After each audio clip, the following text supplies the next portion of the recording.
Okay, I'd like to welcome everyone from Hamilton Golf Country Club. As most of you know, I love stretching. I think stretching is even more important if we can do it in a manner that's going to help our golf game. So I've got 3 stretches here that I really like.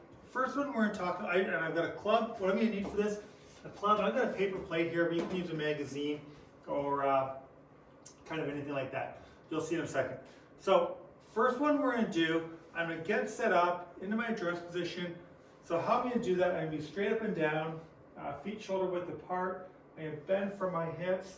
I'm going to crack my knees. I'm going to let my arms hang down from my shoulders. How I'm going to kind of measure if I've done a good job or not. We basically want the kneecaps over the balls of our feet. We want our fists, our hands about a fist and a thumb away from our body. If I don't bend enough, see how close they are to my body.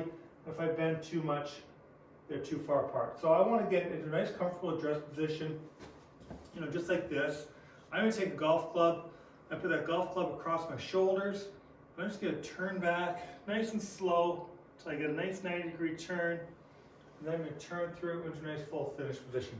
This is a great stretch, but it's also working on our pivot. So, if we've got a good pivot, the rest of the game is going to be a lot easier.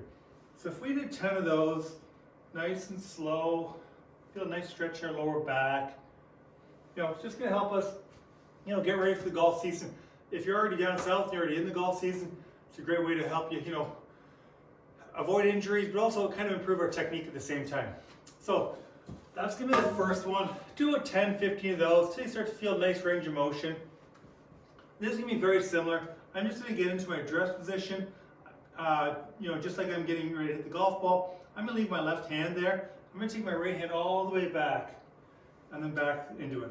So I'm just kind of mimicking my backswing and my downswing. This is just a nice little drill to get us, again, should feel a nice stretch. I really feel like those, my shoulder blades are opening up, my shoulders are opening up. I'm getting a nice stretch here. It's a good one too. It's also helping us think about how we have to square that club face up at impact. So it's a really good one. So I've got one here for our hips that I really like. I know I started doing this myself about 6 months ago. I've noticed a big difference. So I'm just going to put a paper plate on the ground. How our hips work in the golf swing is super important.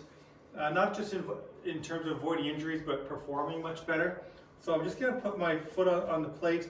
I'm just going to stretch an exterior stretch, interior stretch. I'm just going to feel like I'm getting those hips to kind of open up and then close up. I'll do it on the other side. So open up, close up. Feel a nice little stretch. Super important in the golf swing to have some flexible hips. So those are 3 little stretches. If you're already doing a stretching routine, great. I would suggest adding these in. If you're not doing a stretching routine, these would be good ones to get you started. We've got the pivot, right? We've got the right hand stretch